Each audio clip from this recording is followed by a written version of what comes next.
Well, hasn't it been great to hear from some of our team from Ipswich as well as Norwich today? One of the things that I've really appreciated actually about these online services is how we can come together across our different campuses. I think there's something really powerful about the kind of shared experience of knowing that we're all experiencing the same thing at the same time. And I've loved as well seeing some old friends engaging online, seeing some people who maybe have moved away for whatever reason, being able to re-engage with what's going on in the life of our church. And maybe that's you today. It's so good to have you with us, wherever you are, in Norwich, Ipswich, Bratislava, wherever else. Maybe, in fact, you're with us for the first time today, and I want to welcome you especially. I hope that what we share together today will encourage you and inspire you and will help you as well. Because we're living in such interesting times, aren't we? So much has changed in such a short period of time. My wife and I were actually on holiday when the kind of coronavirus really started to take hold, when some of the restrictions started to be introduced. We were watching from afar, seeing the news as things changed day by day. But I think it was only really once we got back that it really hit us how much things had begun to change. I remember being there using the coffee shop at the airport, seeing people standing 2 meters apart, seeing all the staff in gloves and masks and having to pay with contactless for our coffees. But actually that was only the tip of the iceberg. Little did I know that our whole world was being turned upside down. And I wonder today, how are you coping with it? How are you coping with it all? As we heard recently about how these measures are going to be in place for at least another 3 weeks. As we hear journalists speculating about what happens next, experts sharing their views about how we should come out of this period of lockdown. As social media fills with 1,000 opinions about what our next step should be, how are you coping with it all? Perhaps you've wondered, as I have, if you're doing it right. You know, I see some people online who just seem to have effortlessly adapted to this new situation. Not only are they finding ways to meaningfully occupy themselves, but they're also bettering themselves in this moment. They're learning new skills, they're baking bread, decorating, all while effortlessly looking after their children and getting physically fitter every day as well. And if I'm honest, I'm not sure I'm doing that well. Now, I can see the positives, but I'm conscious of the challenges. I feel busier than ever, and work is more challenging than it's been for some time. There's this anxiety as well, this uncertainty, a longing for what has gone, and untold questions about what happens next. And perhaps you long, as many do, for a return to normality. You cannot wait for things to go back to the way they were, to go back to normal. And if that's you today, I've got bad news for you, I'm afraid. Life will never go back to the way it was. Sure, the restrictions will end. We'll be able to go out again. At some point, we'll be able to gather freely again. We'll go back to work. The kids will go back to school. We'll click back into something more akin to our old routine. But we will be indelibly changed by this experience, marked by it. Some more than others, of course. Our hearts go out to those who have lost loved ones because of this virus. Those who have faced challenges in their business and their financial situation, which will take such time to recover from. But we will all be changed by this experience. Society will never function quite the way it did before. Maybe you haven't heard it said that starkly. I think it can be a shock to the system to acknowledge it, but deep down, we know it's true. We cannot go through all of this and be entirely unchanged by the experience, can we? It has to impact us, doesn't it? Maybe you've heard people talking about this. They speak of the new normal, that this is what's normal now, that this is how it is for now and for who knows how long, so we may as well get on with it. I think there's something true about that. But what follows won't be like it was before. This is the new normal, and when things change again, there'll be another new normal, the next normal, if you will. But how do we navigate this? How do we navigate the new normal and prepare ourselves for the next normal? How do we succeed in this present moment and get ready for what comes afterwards? That's what I want to talk about today. Because in some ways it is good that things will not go back to the way they were.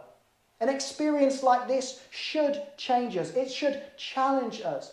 As Pastor Tom encouraged us last week, it should cause us to reflect and examine our perspective. It provides an opportunity, for example, to think about what we really value, to think about what really matters to us, to think again about how we spend our time.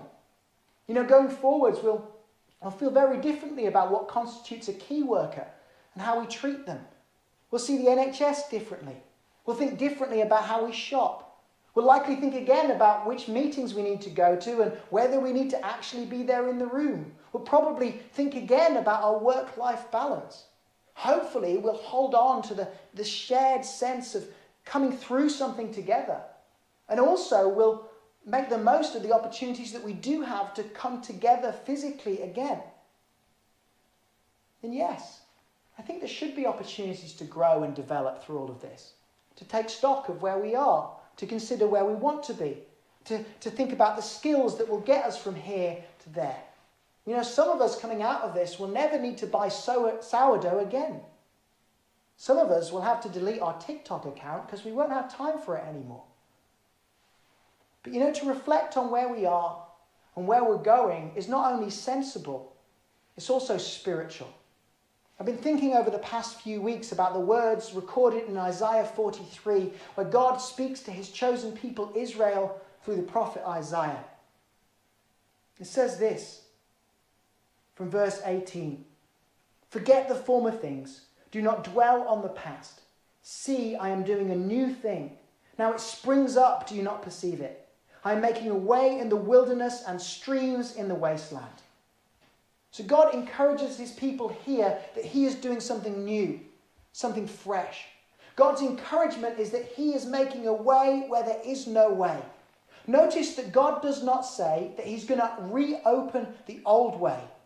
He speaks of opening up a new way, a way through the wilderness, through that which seems wild, unnavigated, and untamed, and of streams in the wasteland, of life springing up where things seem fruitless and barren.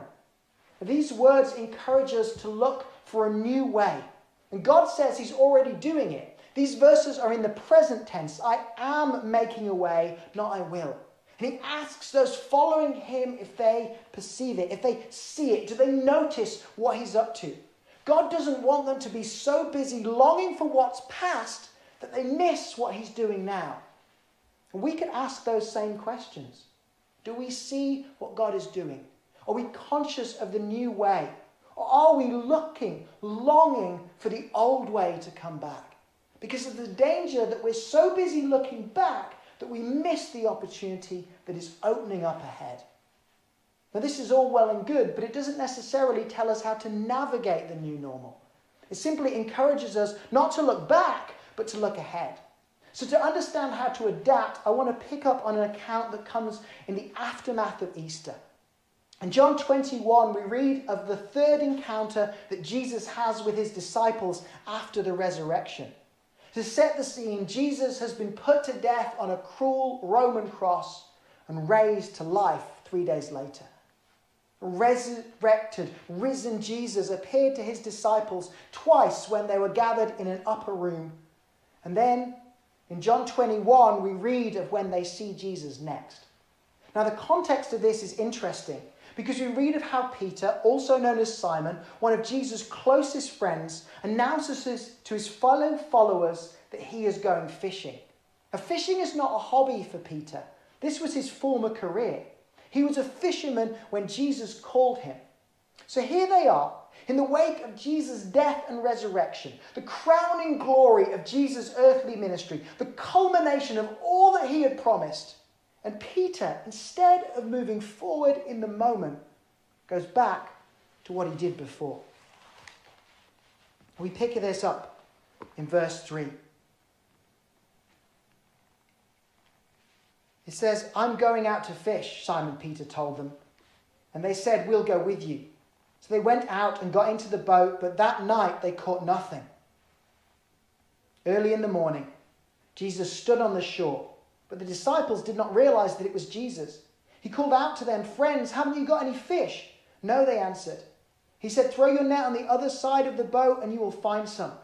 And when they did, they were unable to haul the net in because of the large number of fish. Now this is a powerful callback to what happened when Peter first met Jesus. On that first occasion, as on this one, Peter caught nothing until Jesus told him to cast his net on the other side. John, who is with Peter, recognizes that it is Jesus on the shore. And when he says so, Peter dives into the sea, swimming to meet Jesus, leaving his colleagues to pull in this great big catch. And then the disciples share breakfast with Jesus, eating bread and fish on the shore. And Jesus takes Peter to one side. Now this is a moment of huge significance. You see, in the run-up to Jesus' death, Peter had denied Jesus.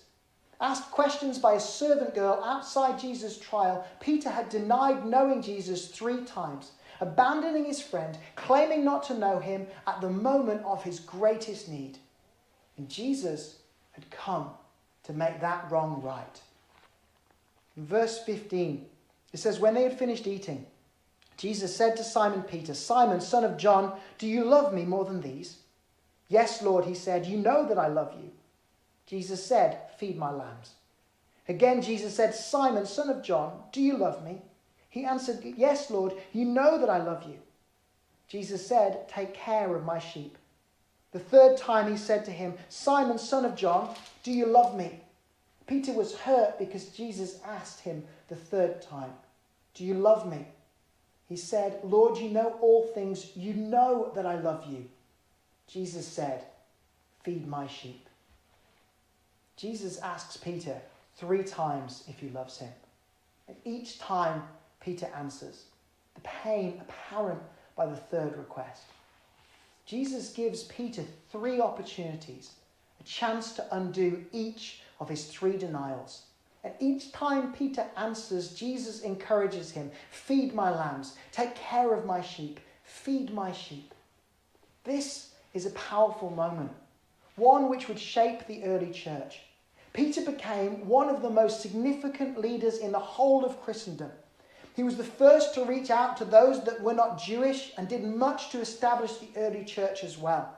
Without him, we may well not be here today, and this is the pivotal moment when Peter stops longing for what once was and embraces what's to come.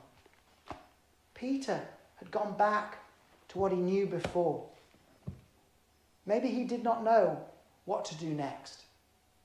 Perhaps he thought he'd stuffed it up so badly that he had ruined his future. Perhaps he just did not know what to do. But in this moment, Jesus comes looking for Peter. He comes to forgive him. He comes to restore him, to set him on the proper path. And if we want to break free of our longing for what was and embrace what's now and what's to come, as we consider how to navigate the new normal and whatever comes next, there are 2 lessons that we can learn from this interaction. And the first is to start from a place of grace. Because perhaps you, like Peter, worry that you've stuffed it up. Perhaps you're conscious of the times that you've missed the mark. Perhaps you've done what I've done and have looked at others during this lockdown and wondered if you were doing it right.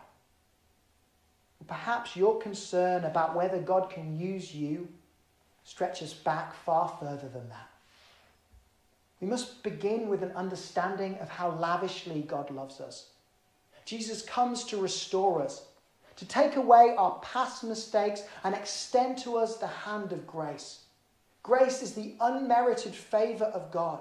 It is God's goodness to us even though we do not deserve it. His forgiveness that covers all of our mistakes. Jesus comes close even when we feel distant. He draws near in uncertainty and even shame. As he did with Peter, he comes to lift the burden of our wrongdoing, to take the weight of sin off our shoulders and to point us to a relationship in the future defined by him. Peter gets a lot wrong. But one thing that we can definitely learn from is how he comes back to Jesus. When he sees him from that boat, he just jumps right in. And how powerful would it be if we decided every day to come back to Jesus, to pursue him with the passion that we see in Peter here? Peter has a moment when he recognizes afresh who Jesus is. And as he re-engages with Jesus, all he regrets is reset. He is given a brand new hope, rooted in forgiveness and love. This personal connection with Jesus is the starting point for Peter embracing the life to come. And we too, if we are to navigate this new normal, should begin with a conscious decision to draw near to God. And that may be something that you have never done before. Maybe you've never heard this. You need to know that God loves you, that Jesus longs to be a part of your life, that he wants to lift the burden of your past mistakes, to meet you in your present circumstance, and to walk with you into the future, side by side. Perhaps you need to come back to Jesus because you knew him but have grown distant. Perhaps you have disconnected and need to come back to God. Maybe for others, this is just a reminder of the value of building time with Jesus into your daily routine. Wherever we're coming from, we must begin with God's goodness and forgiveness if we are to navigate what's now and what's to come.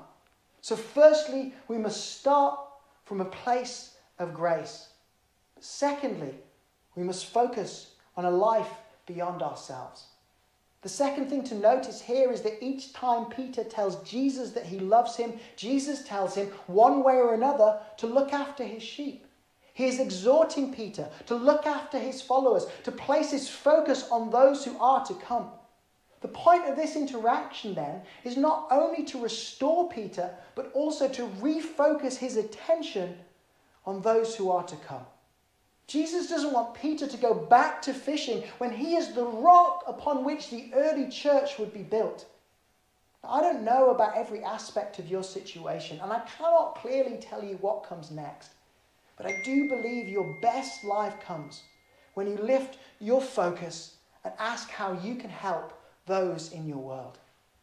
That may look different now to how it will look in the future.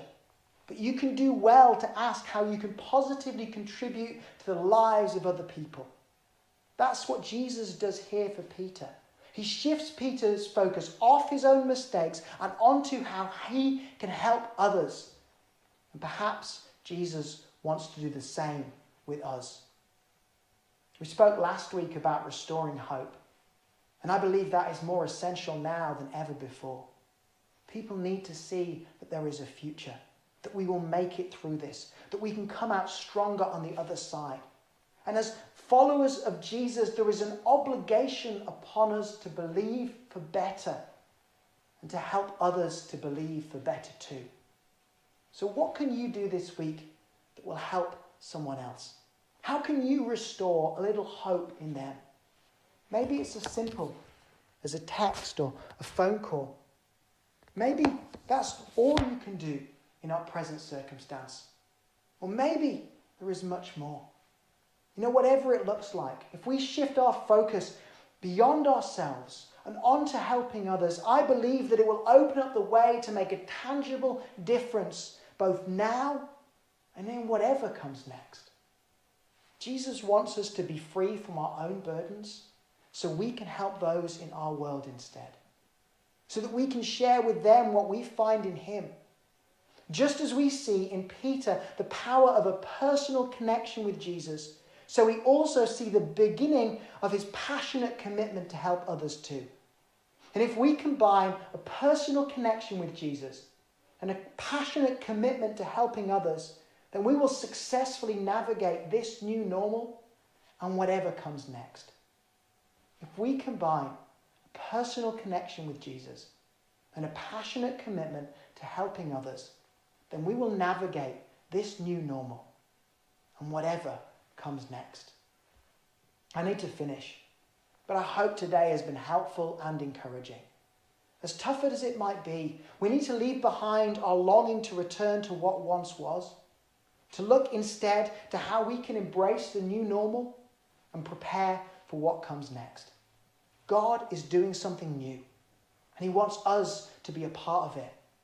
And I believe that if we start from a place of grace, recognizing God's goodness, his love and forgiveness, and if we focus on others, how we can help them, support them, restore hope in them, then we will make a tangible difference both now and in whatever is to come.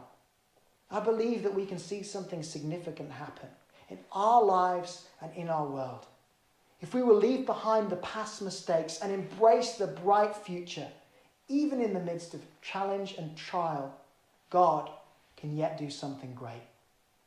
So we're going to sing together again, and then I want to pray for you that we will embrace this new normal, that we will navigate it well. And I want to give you an opportunity as well to connect with Jesus. Because as I finish, I believe that if we combine a personal relationship, a personal connection with Jesus, and a passionate commitment to helping others, then we will navigate this new normal successfully.